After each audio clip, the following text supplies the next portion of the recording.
গতকাল থেকেই বিভিন্ন জায়গায় শুরু হয়ে গেছে যুবশ্রী প্রকল্পের ফর্ম, আর সেই ফর্ম সংগ্রহ করতে যারা আবেদনকারী রয়েছেন তারা চলে এসেছেন। এই মুহূর্তে আমরা রয়েছি আমডাঙ্গা বিধানসভা কেন্দ্রের বিডিও অফিসে। এখানে আমার ক্যামেরা পার্সনকে দেখাতে বলবে যে বিশাল লাইন ছাড়িয়ে একেবারে রাস্তায় চলে গেছে এবং বলা হচ্ছে 2026-এর বিধানসভা নির্বাচনের আগে এই যুবশ্রী প্রকল্প অত্যন্ত গুরুত্বপূর্ণ মাত্রা বহন করছে এবং অনেকেই বলছেন যে রাজ্য সরকার চাকরি না দিয়ে ভাতা দিয়ে মুখ বন্ধ করে দিচ্ছে। খুশি না হলেও সরকারি প্রকল্প নেওয়া উচিত সবাইকে। এবার নেই মামা থেকে কানা মামা ভালো। এখন শুধুমাত্র কিভাবে যে ভোট ব্যাংকের রাজনীতি হবে বা কিভাবে সবাই মন জয় করা যাবে ওইটা প্ল্যান চলছে। এরপরে যে কম্পিটিটিভ এক্সামের জন্য প্রিপারেশন করবে এটা সুবিধা হবে। আর আমাদের বেকার তো আছে, কিছু তো হেল্প হবে। এই পয়সাটাকে যদি সে যদি ভালোভাবে কাজে লাগায়, হ্যাঁ আমাদের এটা সুবিধা, কারণ আমরা তো কম্পিটিশন এক্সাম দেবো, বাইরে সেন্টার পড়তে পারে, সেসব ক্ষেত্রে আমাদের যেসব মানে জার্নির খরচ বা এক্সামের ফর্ম ফিল আপের এই টাকাটা সেক্ষেত্রে সুবিধা হবে। এবং অনেকেই আবার অন্য কথা বলছেন যে এই চাকরির টাকা অর্থাৎ যে 1,500 টাকা করে রাজ্য সরকার দিচ্ছে বেকার ভাতা, সেই ভাতা নাকি তাদের সত্যি সত্যি কাজে আসবেন। এবং সরাসরি শুনে নেওয়ার চেষ্টা করব এই বিষয়কে কেন্দ্র করে যুবক যুবতীরা ঠিক কী বার্তা দিচ্ছেন। যুবশ্রী প্রকল্পে চলে আসছেন, হ্যাঁ, কি মনে হচ্ছে কতটা আপনাদের সুবিধা হবে যুবশ্রী প্রকল্পের মাধ্যমে? সরকার যতটা দিচ্ছে এই সুবিধাটা পেলে মোটামুটি আমরা শান্ত। এখন কি করব, কোনো কাজ নেই। 1,500 টাকা আপনারা খুশি না হয়েও হতে হবে আপনাদের? খুশি না হলেও সরকারি প্রকল্প নেওয়া উচিত সবাইকে, সরকারি আওতায় আসা তো উচিত সবাইকে। এই যে সরকার প্রকল্পটা করলো বেকার ভাতা, এটা আপনারা কি বলবেন, মতামত কি আপনাদের? চাকরির বিকল্প ভাতা হতে পারে? চাকরি যতদিন পর্যন্ত না পাওয়া যায় তো ভাতাটা তো নেওয়া উচিত, যেহেতু সরকার দিচ্ছে তো আমাদের তো আর ছেড়ে লাভ নেই, তাই না? দাদা আপনি? না না ঠিক আছে, না না আমার কিছু বলার নেই। বেকার ভাতার জন্য এসেছেন? হ্যাঁ, এই যে 1,500 টাকা করে দিচ্ছে সরকারের থেকে, আপনারা কি মনে করেন যে ভাতা না দিয়ে যদি চাকরির কোনো কর্মসংস্থান করে দেওয়া হতো? অবশ্যই ভালো হতো, কিন্তু কি বলবো, গভর্নমেন্ট তো ম দিয়ে মোদি ম দিয়ে মমতা। আমি প্রকাশ্যেই বলছি, জানেন দুটোই, ম দিয়ে মোদি ম দিয়ে মমতা। তো কাউকে আমি ভালো বলবো না, কাউকে খারাপ বলবো না, দুজনাই সেম।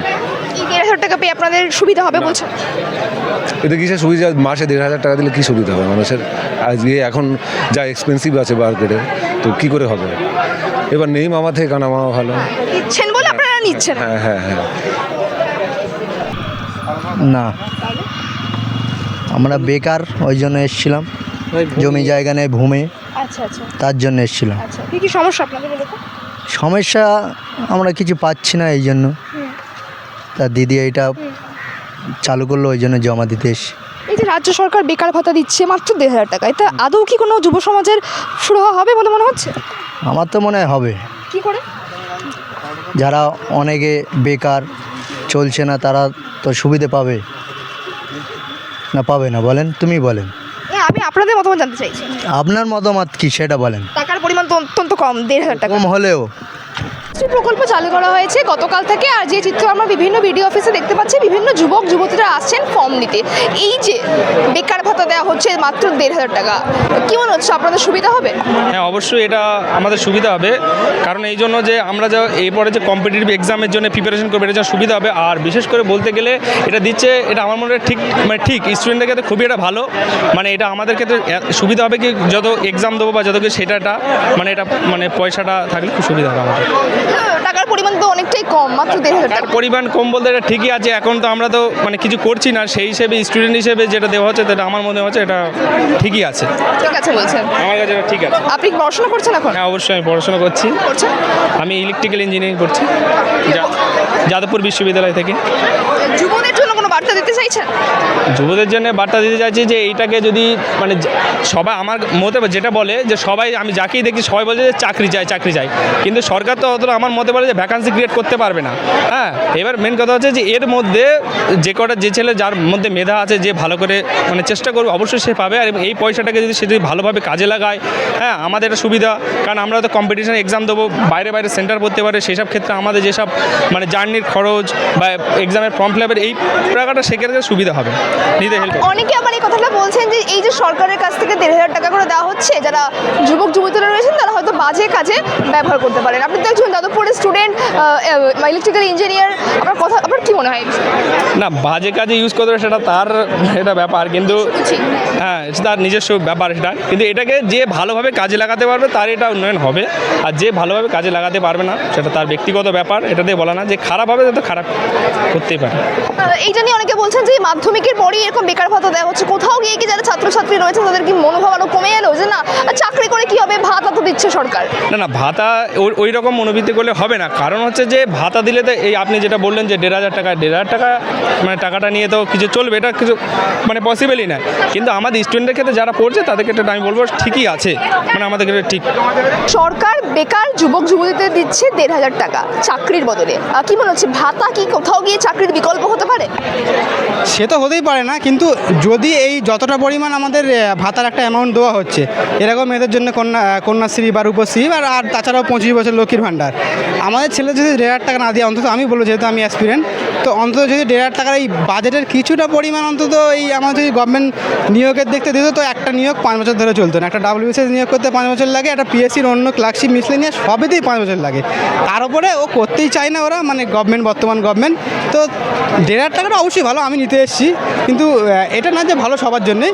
কিন্তু যদি বাকি এই কন্ট্রাক্ট সিস্টেমগুলো না দিয়ে যদি সরকার এই বেশি একটু মানে গভর্নমেন্ট জবের দিকে ধ্যান দিত, তাহলে আরও ভালো হতো। এখন বাকি এইভাবে চলছে সরকারের, দেখতে পাচ্ছি তো আমরা। সরকার তো আছে কিন্তু সরকারি চাকরি নেই। হ্যাঁ, সরকারি চাকরি আশা করে এখন আমরা আশা করে আছি, কিন্তু এটা ভুল হয়তো। ওই জন্য 5 বছর ধরে লেগে আছে, হয়তো আরও 5 বছর লাগতে হবে, জানি না কী হবে। কারণ ওখানে বাজেটের টাকাটা তো সব এখানে ঢুকে দিচ্ছে, তারপর তো আবার আমাদের মাথায় বোঝার চাপছি। আমি যতটা শুনছিলাম যে পার হেড পিছু মানে ওয়েস্ট বেঙ্গলের বাজেটের মানে ওয়েস্ট বেঙ্গলের মানুষের 79,000 টাকা করে পার হেড পিছু পড়েই গিয়েছে, মানে ধার। যদি আমরা পুরোটা ধরি, যত সম্ভব আমাদের বাজেটের 40% আমরা এখনও ঋণেই চলছি। তো মোটামুটি এই হচ্ছে অবস্থা, মানে ফিসকাল হেলথ খুবই অবস্থা খারাপ, মানে স্বাস্থ্য অবস্থা খুব। হ্যাঁ, 1,000 টাকা করে দিচ্ছে, কি মনে হচ্ছে ভালো দিক, ভালো করছে না খারাপ? এখন তো 40 বছর পর্যন্ত করেছে, 40 বছর তো কেউ বেকার থাকতেই পারে না। 5 বছর মেয়াদ দিয়েছে, 5 বছর হ্যাঁ। পর ভ্যালিড কারণ 40 বছর পাবে, ঘটনা হচ্ছে ওটা না যে 40 বছর পর্যন্ত এক তো কেউ বেকার থাকে না। তারপরে যে মোটামুটি যে যারা বড় বড় বিজনেস করছে বা অন্যান্য কাজ করছে তাদেরও পাচ্ছে, তারা অবশ্য খুব মজায় রয়েছে। কিন্তু যারা আমাদের মতো কম্পিটিটিভ এক্সামের প্রিপারেশান নিচ্ছে তাদের জন্য একটু কষ্ট। বাকি অনেক অভিমত থাকতে পারে। অনেকে অনেক কথা বলছেন যে এই যে রাজ্য সরকার যারা মাধ্যমিক দিচ্ছেন তাদেরকে হুট করে বেকার ভাতা দিয়ে দিচ্ছে, এই যে ছাত্রছাত্রীদের মানসিকতা কোথাও কি থেমে যাচ্ছে না, না সরকার থেকে তো ভাতা দেওয়া হচ্ছে, আমরা কেন চাকরি করব? হ্যাঁ, মনে হচ্ছে যে ফ্রি পাচ্ছি কেন নেবো না, এরকম একটা ব্যাপার। কিন্তু এর ফ্রি পিছনে যদি একটু লজিকটা বড় দিক থেকে ভাবা যায় যে টাকাটা কোথায় দিয়ে সরকার ইনভেস্ট করছে, আর ক্যাপিটাল গেনের জন্য সরকার কীভাবে PSU কোম্পানি বাড়ানো যাবে সেই নিয়ে আর কিছু ধ্যান দেয় না। এখন শুধুমাত্র কিভাবে যে ভোট ব্যাংকের রাজনীতি হবে বা কিভাবে সবাই মন জয় করা যাবে ওইটা প্ল্যান চলছে। বাচ্চাদের সেই মানে মাধ্যমিক পাশে ট্যাব দেওয়া থেকে মোবাইল থেকে শুরু করে সবাইকে মোটামুটি টাকা দিয়ে, আর এই যে অধিকার কী আছে স্বাধীন এখানে, স্বাস্থ্য কী হচ্ছে, বাকি শিক্ষা কী হচ্ছে, স্কুলে 10 বছর ধরে নিয়োগ নেই। হয়তো আমি আজকে ধরুন আমি বিএড করিনি, কারণ আমি জানতে পারছিলাম যে SSC নিয়োগ হবে না, এই গ্রুপ সিডির আবার পরীক্ষা দেবো, আর বিএড করিনি বলে যেহেতু আবার SSC যেটা ক্যান্সেল হলো ওটা তো দিতে পারিনি। যারা দিয়েছে, কিন্তু ওই যে 26,000 এক তো কোনো এই সরকার একটাই নিয়োগ করেছিল, তার উপরে গেল ওইটা আবার নতুন করে এক্সাম দিচ্ছে, অনেকের আবার মানে ভালো স্টুডেন্টও বাদ যাচ্ছে, তারা পাবে কি জানি না। কিন্তু পুরো ব্যাপারটা এরকম হচ্ছে। আগে এখানে আমাদের এই কম্পিটিটিভ এক্সামে এই ধরনের এক্সামগুলোই মানে PSCর এক্সামগুলোতে কিছু আসতো না, যেমন শুধুমাত্র পুলিশের রিক্রুটমেন্টটা হচ্ছে, বাকি অন্য কিছু তো হচ্ছে না। তো PSCর অবস্থা খুবই খারাপ, PSC কোনো কাজই করে না ঠিকঠাক করে, যারা আমাদের এই লাইন আছে তারা জানতে পারবে। বাকি মোটামুটি এই হচ্ছে অবস্থা, যেভাবে টাকা এদিক ওদিক করে চলছে জিনিসটা, মানে ভালোর দিকে যাবে না। এর এফেক্ট 10 বছর পরে আরও খুবই খারাপ হবে। মানে এই জায়গা জমি নেই, রাজ্য সরকার এত যে টাকাটা দিচ্ছে আমাদের খুব উপকৃত, এতে আমরা খুব সন্তুষ্ট। কত টাকা করে দিচ্ছে বলছে তো 4,000 টাকা করে বছরে দেবে।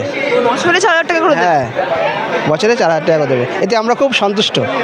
বা যারা এই যুবশ্রী যারা লাইন দিচ্ছে বা এরাও বেকার, এরা যদি কেউ যদি টাকা দেয়, এরাও টাকা নিয়ে অনেক কিছু করতে হবে, ব্যবসা বাণিজ্য যা কিছু করতে হবে। 1,500 টাকা দিয়ে আপনি বলছেন ব্যবসা করবেন না, তাই তো? হ্যাঁ, টাকা করুক, আমাদের বেকার তো আছে, কিছু তো হেল্প হবে, এটাই ব্যাপার। এর জন্য আমরা খুশি। 1,500 দিয়ে ব্যবসাটা শুরু করতে পারবে? বছরে তো 18,000 টাকা হচ্ছে, বছরে তো 18,000, 1 বছর ওয়েট করতে হবে। 1 বছর ওয়েট করতে হবে। যাক কিছু তো আমাদের তো কিছু দিচ্ছে, যে আমাদের যে মোদি বলেছিল আর 15 লাখ টাকা করে দেবে, সেটা আমরা কিছু পাই না। দিদি যে কথাগুলো বলে সে কথাগুলো রাখে, এর জন্য দিদিকে আমরা সন্তুষ্ট বা খুশি। আবার চাইছো দিদিকে? আবার দিদিকে চাইছি, কোনো কথা হবে না, খুশি আপনারা? একদম খুশি, ওকে, কোনো কথা হবে না। দিদি এবারে ফের দিদি থাকবে।